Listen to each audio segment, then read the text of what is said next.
Alors, passons au paragraphe suivant, mais toujours sur l'intercession des saints. Dans la communion des saints dans la communion des saints se sont développées tout au long de l'histoire de l'Église diverses spiritualités. Le charisme personnel d'un témoin de l'amour de Dieu pour les hommes a pu être transmis, tel l'esprit d'Élie à Élisée et à Jean-Baptiste, pour que des disciples aient part à cet esprit. Une spiritualité est aussi au confluent d'autres courants liturgiques et théologiques et témoigne de l'inculturation de la foi dans un milieu humain et son histoire. Les spiritualités chrétiennes participent à la tradition vivante de la prière et sont des guides indispensables pour les fidèles. Elles réfractent dans leur riche diversité la pure et unique lumière de l'Esprit Saint. De nouveau, soyons attentifs à la dernière parole. Donc, elle réfracte la pure et unique lumière de l'Esprit Saint. Donc, tout vient de l'Esprit Saint. C'est l'Esprit Saint qui agit dans les saints. Donc, on doit chaque fois remonter jusqu'à Dieu, et spécialement l'Esprit Saint qui est l'Esprit d'amour, pour comprendre la réalité d'un saint. Un saint est un saint parce qu'il a reçu de l'Esprit Saint. Et s'il n'avait rien reçu de l'Esprit Saint, il ne serait pas un saint. Donc, même si c'est un cadeau qu'un saint pour l'Église, et si c'est un cadeau par telle spiritualité, si on pense à Saint Ignace avec les exercices de Saint Ignace qui peuvent durer 30 jours, que souvent on raccourcit parce que les gens ont de la peine à prendre 30 jours d'affilée pour faire les exercices, eh bien, on peut dire que c'est un cadeau pour des exercices qui vont faire aussi un discernement peut-être de l'appel de Dieu, où je suis appelé. Vous prenez la tradition carmélitaine, c'est la tradition de l'oraison. On aura l'occasion, du reste, dans quelques temps, de voir ces aspects de l'oraison, qu'est-ce que ça signifie intérieurement, et un Saint Jean de la Croix, une Sainte Thérèse d'Avila, puis après les saints du Carmel, ont vécu finalement cette spiritualité, et de nouveau, peut-être que certains sont plus proches du Carmel dans leur spiritualité que de Saint Ignace. Chaque saint a son style. Et il y a certaines familles par rapport à ça. Mais c'est bien d'ouvrir finalement notre cœur pour découvrir un certain nombre de choses. Et tout d'un coup, on dit « Ah, mais c'est vraiment ça qui me touche. C'est ça qui va ouvrir mon cœur. C'est ça qui m'aide dans la prière. » Et puis, bien sûr, toute la prière liturgique. Beaucoup de prières de saints, les pères du désert, les moines ont vécu. Il y a la tradition monastique avec la prière des heures, qui donne au résultat final, c'est toujours pour que l'Esprit Saint habite mon cœur et puis que je sois plus étroitement uni avec lui. Et grâce à l'Esprit Saint, que je ressemble à Jésus. Et en ressemblant à Jésus, que je connaisse réellement en l'aimant le Père. Donc, vous voyez, toutes ces choses-là, c'est vraiment important de comprendre que tout sort de Dieu, tout revient à Dieu. Mais après, c'est quelque chose de très important de comprendre pourquoi Dieu veut s'associer des créatures pour son œuvre. Eh bien, c'est le sens d'avoir créé. Si Dieu crée, c'est qu'il crée des êtres, par définition, qui sont créés, et un être créé n'est pas Dieu. Donc, le créé n'est pas l'incréé. Par définition, une chose créée est limitée. Mais Dieu veut que sa créature limitée, et donc qui n'a pas l'illimité de Dieu, eh bien, non seulement ait une bonté, mais une bonté qui va aussi communiquer de la bonté. Donc c'est plus grand pour Dieu de donner non seulement de la bonté à une créature, mais de lui donner d'être cause de bonté aussi pour les autres. Et c'est vrai vraiment de toutes les créatures. Le feu va communiquer de la chaleur et de la lumière. C'est vrai que des fois, si c'est des gros incendies, c'est plus embêtant. Mais en soi, la volonté de Dieu pour le feu, c'est non seulement qu'il soit chaud, mais qu'il soit source de chaleur et de lumière. Vous pouvez penser à une rose, elle est belle. Si vous voyez une rose et puis que vous dites les structures, la finesse des structures, si on avait vraiment un regard contemplatif, on verrait qu'en voyant une rose, on dirait bien combien son auteur il doit être encore plus beau si on voit la beauté d'une rose. C'est vrai que la beauté d'une rose est une beauté à la fois très limitée, mais en même temps c'est beau, et ça nous permet de remonter à la source qui est Dieu, en voyant justement une beauté d'une rose toute simple finalement, qui est tout en bas, on pourrait dire l'échelle des êtres. Si vous voyez un être humain avec la bonté qui est dans son cœur que le Seigneur a répandu, et c'est justement ça la bonté des saints, ils ont donné un rayonnement extraordinaire de sainteté. Dieu n'est pas jaloux que les saints répandent de la bonté, c'est lui qui leur donne de pouvoir répandre cette bonté. Et donc il est heureux, Dieu, non seulement qu'il y ait des saints qui soient bons, mais des saints non seulement bons, mais qui rayonnent la bonté. Et vous voyez, si avec l'heure de la mort, il n'y aurait plus aucun rayonnement de bonté pour un saint, ça serait quand même embêtant. Dieu ne veut pas lui dire, ben non, jusqu'à la fin des temps, tu ne feras plus rien, tu restes au calme plat, sans rien faire. C'est plus logique de penser que Dieu continue de laisser aux saints la possibilité de rayonner, et c'est ça, par l'intercession, par leur communion avec nous. Et pour que nous captions cette bonté rayonnante des saints du ciel, c'est notre prière qui nous ouvre effectivement à cette bonté rayonnante. Il faut le rayonnement du côté du saint et il faut un capteur de l'autre côté. Et le capteur de l'autre côté, c'est notre prière et c'est la demande de l'intercession des saints.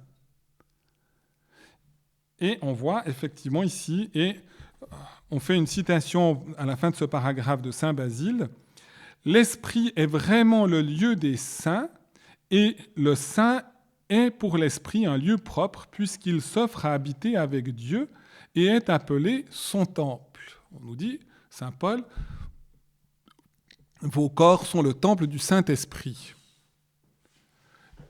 Mais l'intimité, ça se passe effectivement dans l'âme, mais il y a un rayonnement sur le corps.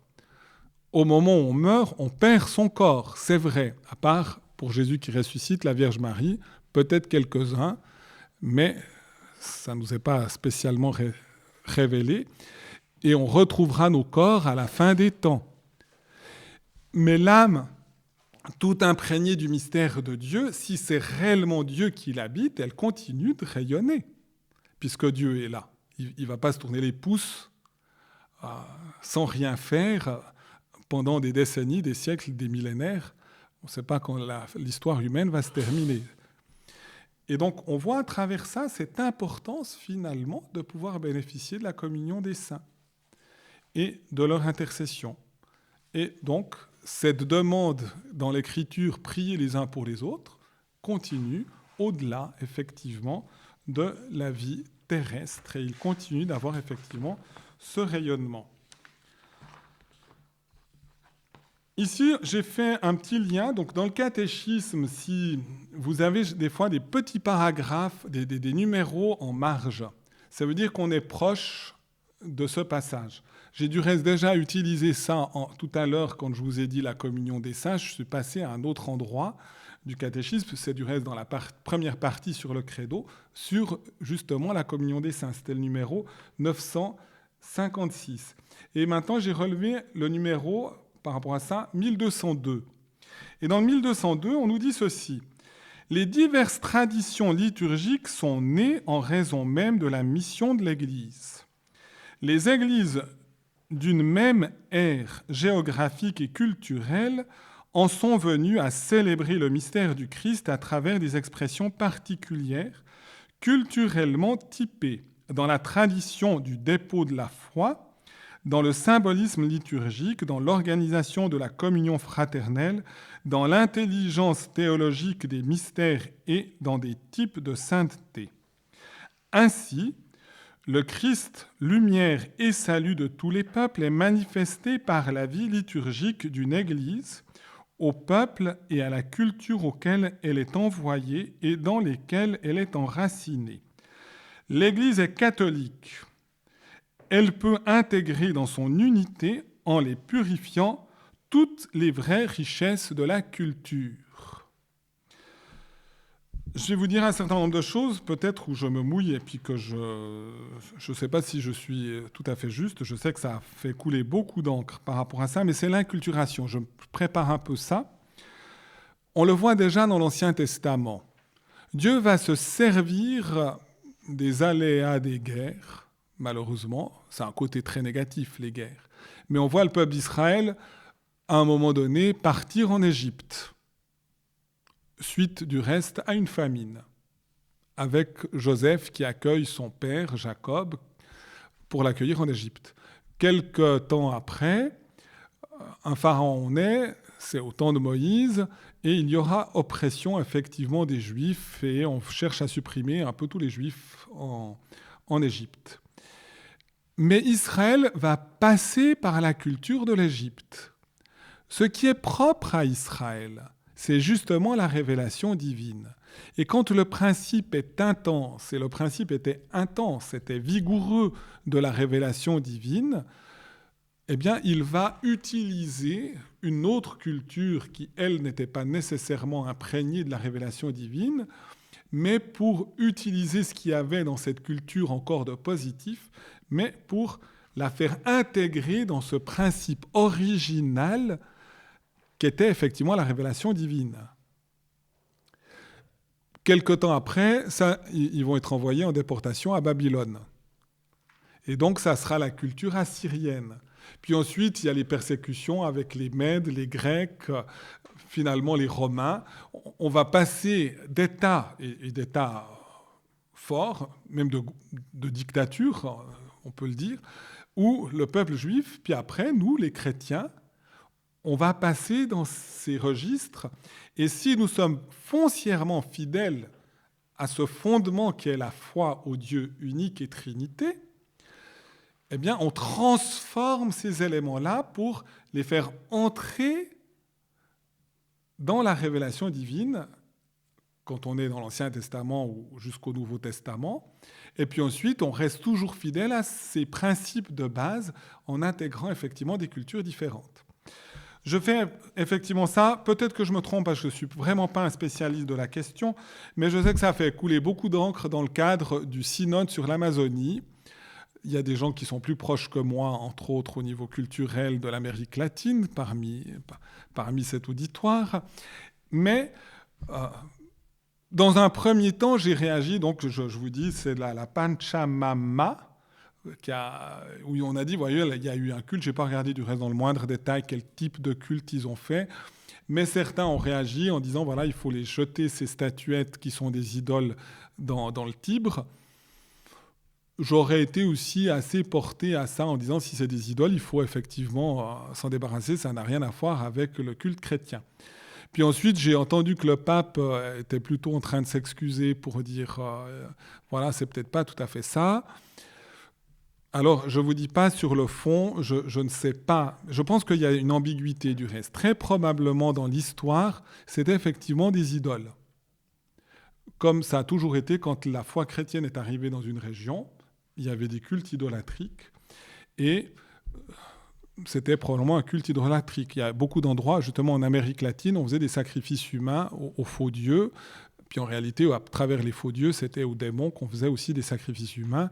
Et c'est des choses qui ont dû être travaillées déjà dans l'Ancien Testament. Les peuples avoisinants païens offraient des enfants pour s'attirer en quelque sorte les bonnes grâces des dieux.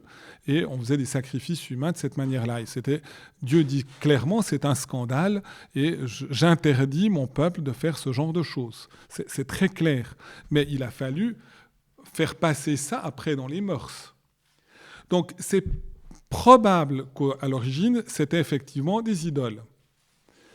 Comme on adorait le soleil, voire la terre.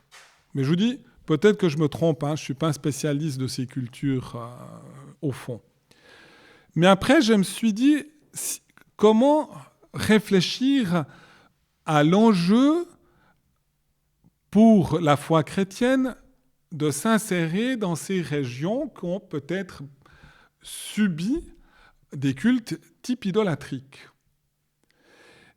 Et ce que j'ai vu à un endroit, c'était de dire que ces statuettes représentaient le soleil, représentaient la terre. Alors, si on adore de nouveau le soleil et la terre comme des dieux, c'est incompatible avec la foi chrétienne.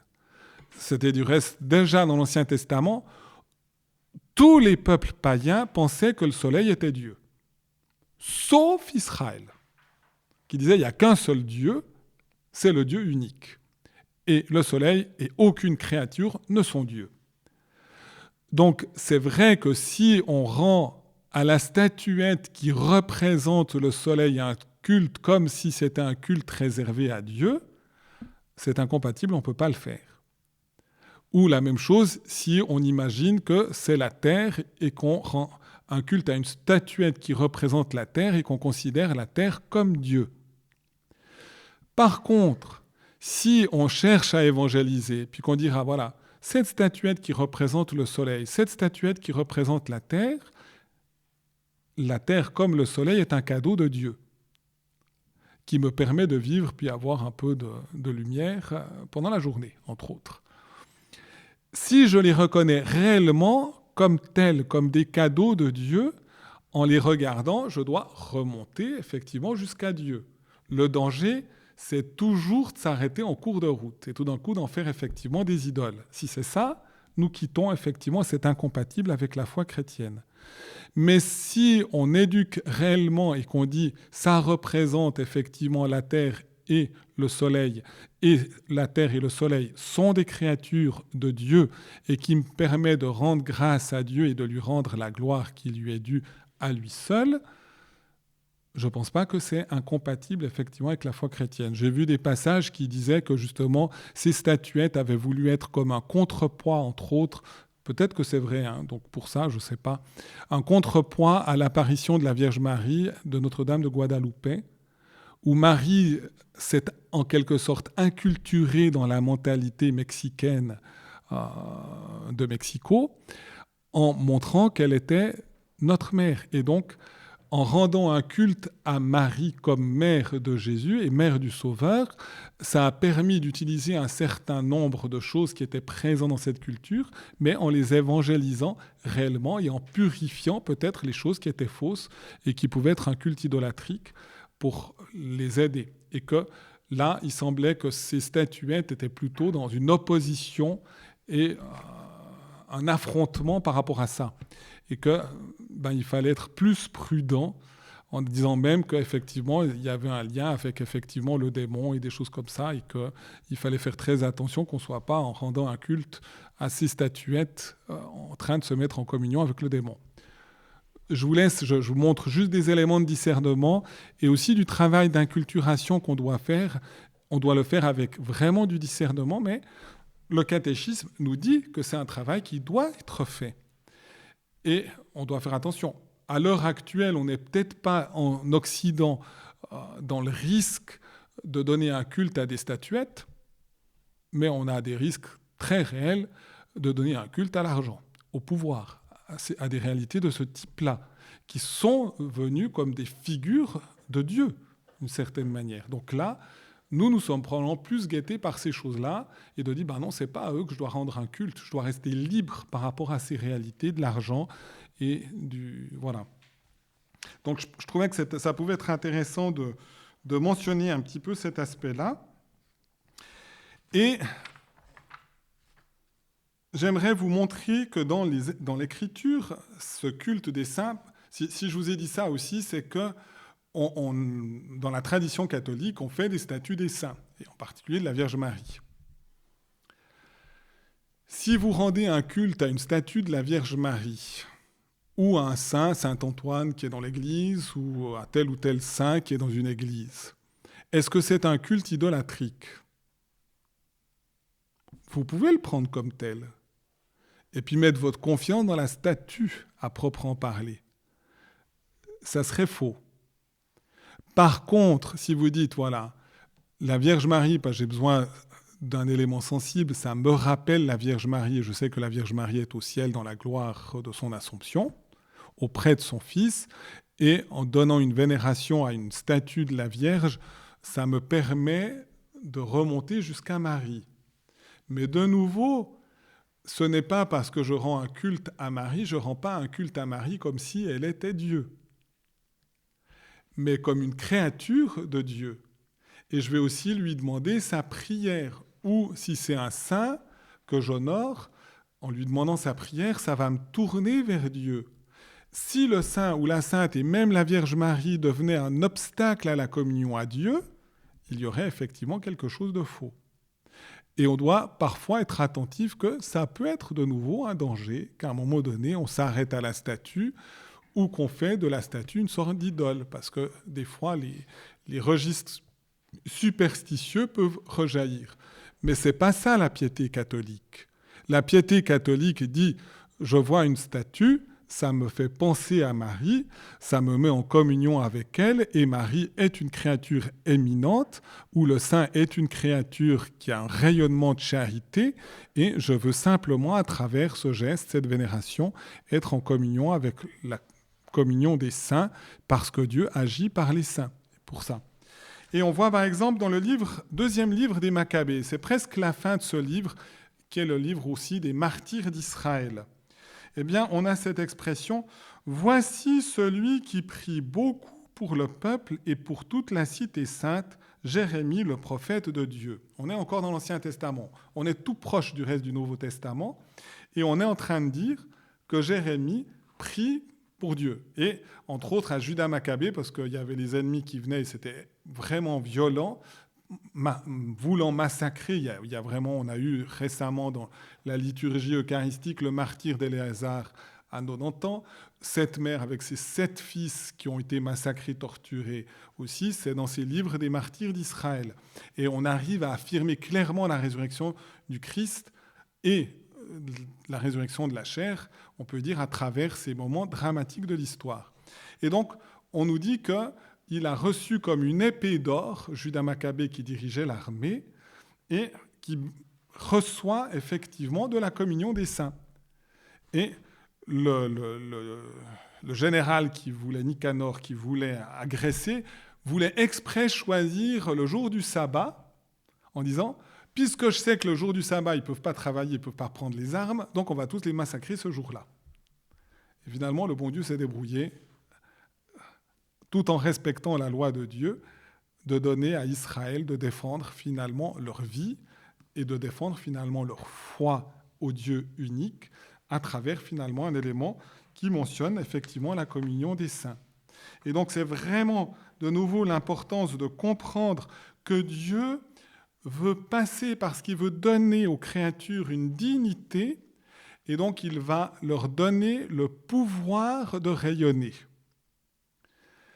C'est la dignité de la créature. Ça n'enlève rien à Dieu, mais c'est la dignité de la créature.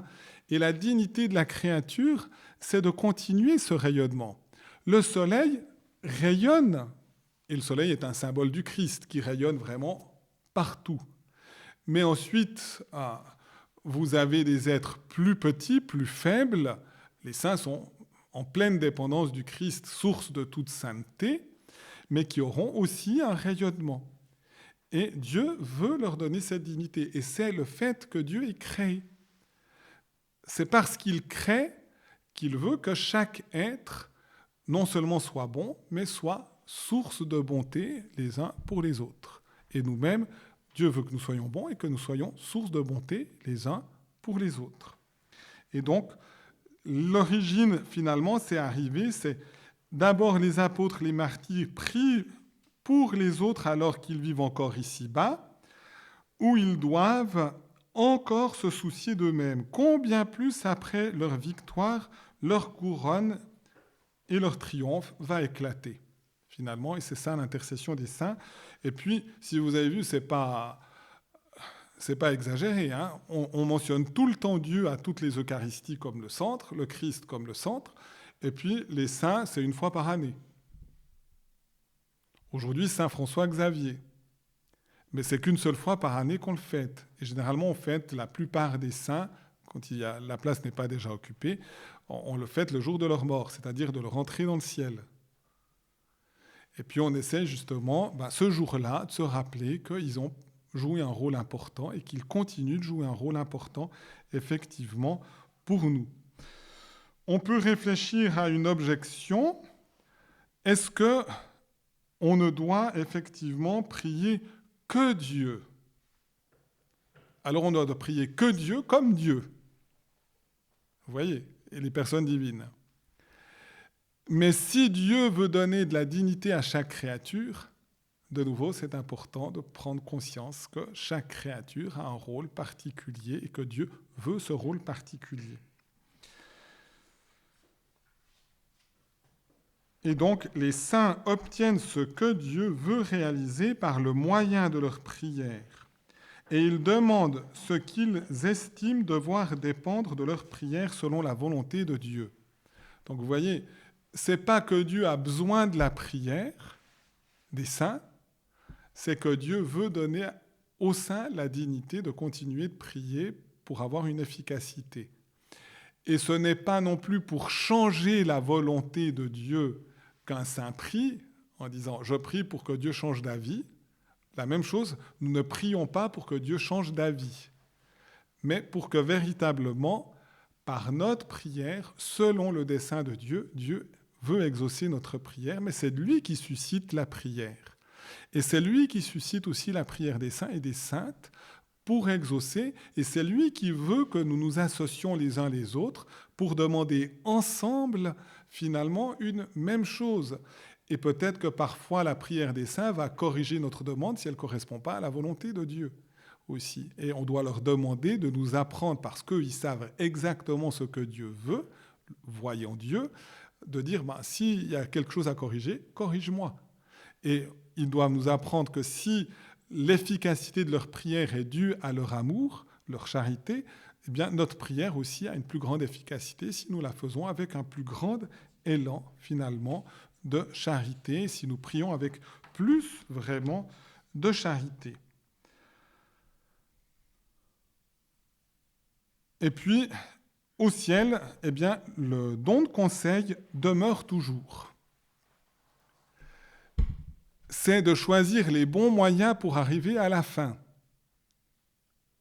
Et en effet, les saints savent quels moyens Dieu va choisir pour arriver à telle fin. Et en particulier, leur prière rentre dans cette ligne des moyens pour arriver à la fin, qui est la béatitude aussi de ceux qui sont sur la terre en pèlerinage. Et donc, les saints savent du ciel combien la béatitude est importante, combien c'est important pour les personnes qui sont sur la terre, eh bien, de pouvoir effectivement marcher sur cette route de pèlerinage en gardant leur cœur aimanté par le mystère de la Sainte Trinité et en vivant justement ici-bas dans la foi, dans l'espérance et finalement dans la charité qui s'épanouira un jour pleinement dans le royaume des cieux.